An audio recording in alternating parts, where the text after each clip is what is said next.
I apologize that I'm getting to this a little too late. It's already out now in the media. I had this information right before it hit the mainstream media, and I was in a position, I was on the road where I could not make a video. I wanted to talk about it, so I started putting images up on Instagram, Twitter, and even Facebook. But this young man right here, Joshua Brown, and I'm sure most of you had already heard the story that he was shot to death. This is the young man that was one of Botham's critical witnesses. And he was receiving death threats on the internet, according to some other news sources. But this young man was put to death. This only adds more overstanding to what possibly happened. Even when it comes to Botham's brother, saying that he loves the killer of his brother. And I told you guys in my last video that God had nothing to do with that. And I know there's a lot of y'all out there, you sanctimonious, and all of a sudden you're righteous and saying how he inspired you and how it changed your life and it made you look at yourself. That's a good thing. But the devil is all in this. And the devil has already got great influence on many of the people in the world, especially here in America. He's the father of lies and deceptions. So when Botham's brother stood up and said he forgive her, he loved her, he did not want her to do jail time, and then the judge came out the stand and gave her a hug and prayed with her, gave her her Bible. And then you had the mother talking about how she raised a good son. She trained him upright. And then the father recently appeared and stood up and said that he would like to be her friend. And that created a whole lot of confusion. And even white people were in shock. And they were saying, I've never seen anything like this in my life. Now, I completely understand forgiveness. And like I mentioned in the last video, I was giving him the benefit of the doubt. And I was saying that, well, maybe he forgave her to try to help himself to get over, to release himself from hate or feeling some kind of way. Maybe he did that for himself, but it still left a hole of understanding of what really happened. There's a lot of things that the public don't know, which ended up getting a critical witness killed. Now, I'm going to read a portion of this article and I'm going to put the article on the bottom and you can check it out for yourself. But I told you guys, when that brother stood up and said that he forgave her, and even while he was saying it, he looked extremely uncomfortable. He looked extremely nervous.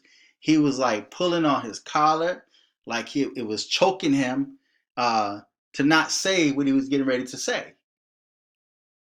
It almost appeared like he didn't want to say that, but he was forced to say that.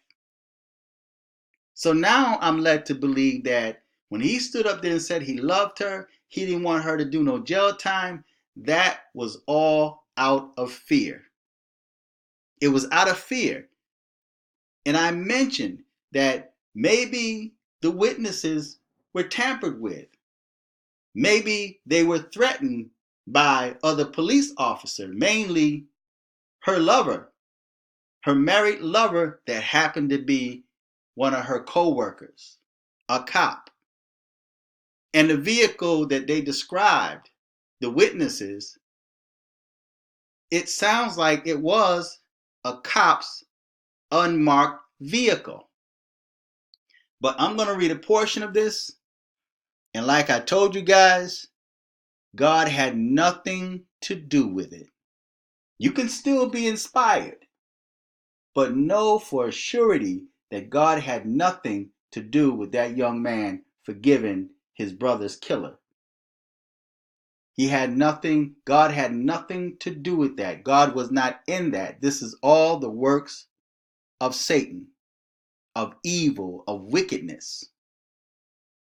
Botham Jean's neighbor, a key witness in Amber Guyger trial, shot to death in Dallas. Now, even when it comes to doing investigations, in my own opinion, this is for the feds, because Dallas Police Department appears to be corrupt. And if they end up doing investigation, it will not be a fair investigation. And I also want to mention too, before I continue reading this article, was they interviewed a couple of witnesses, young people, millennials. And they were asked why did they give Amber Guyger 10 years. And the reason they gave was not according to the evidence at hand. They were going according to her emotions. The one black female said that her life is not the same since this happened. Well, how do you know? Were you friends with Amber Guyger before this incident occurred for you to know how her life was before and how it is now after? And you said, oh, she appeared to be sorry, and talking about how emotional they were in the court when they were trying to come up with a judgment. But they were focused more on Amber's emotional testimony than the evidence that she is a murderer and she took the life of an unarmed citizen in his apartment. Right? Now, I also mentioned too in the last video that, and I linked you to my video that I did back in 2016 when I first spoke on it. And there's a lot of information that was brought out then that is not out now, which I believe falls into the hands of this young man that was on the stand, that was receiving death threats. And again, this could be the reason why the brother was forgiven, the family was forgiven, because they feared their lives. They're from the Caribbean island. Their son is here in America. And I'm sure either they got paid off, especially the judge, either they got paid off or there were some threats that were made. And this young man came forward and lost his life soon after. And this, to me, in my opinion, is quite messy. Officers responded about 10:37 p.m. Friday to a shooting call in the 4600 block of Cedar Springs Road. The victim died from his injuries at a local hospital.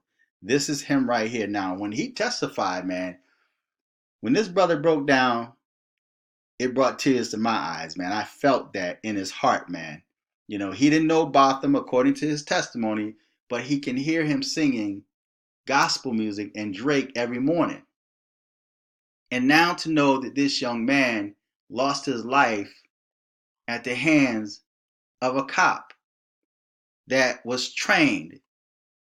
Forget about everything, her being human and being emotional. And she said she made a mistake, and she kept repeating over and over again to 911, I thought it was my apartment. She kept repeating, I thought it was my apartment, but she's a cop. And for her to just barge in there without even scoping out the area first leaves a lot of questions in mind. Because if in case she thought it was her house and somebody broke in, And she stormed in there and she had tunnel vision, and her focus and attention was only on the suspect at hand, and she's not paying attention to her flank, then somebody could have easily knocked her upside her head, right? So it don't make sense to me at all, right? But this is the young man right here when he cried. A key witness in Amber Geiger's murder trial was shot and killed Friday evening at an apartment complex near Dallas Medical District. Joshua Brown, a neighbor of Botham Jeans and Geiger at the South Side Flats apartment, was slain about 10:30 p.m. in the 4600 block of Cedar Springs Road. Wait a minute.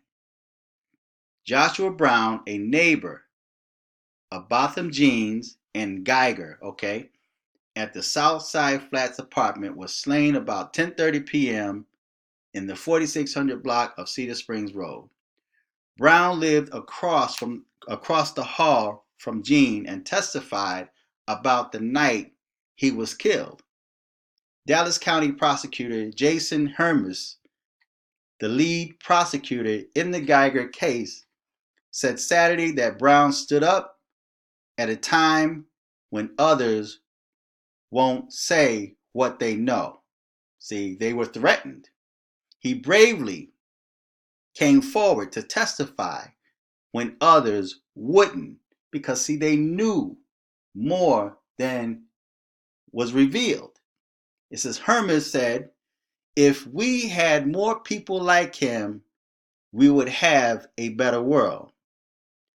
On Friday night, several witnesses flagged down police and directed them to Brown's location. Police found him on the ground with several gunshot wounds.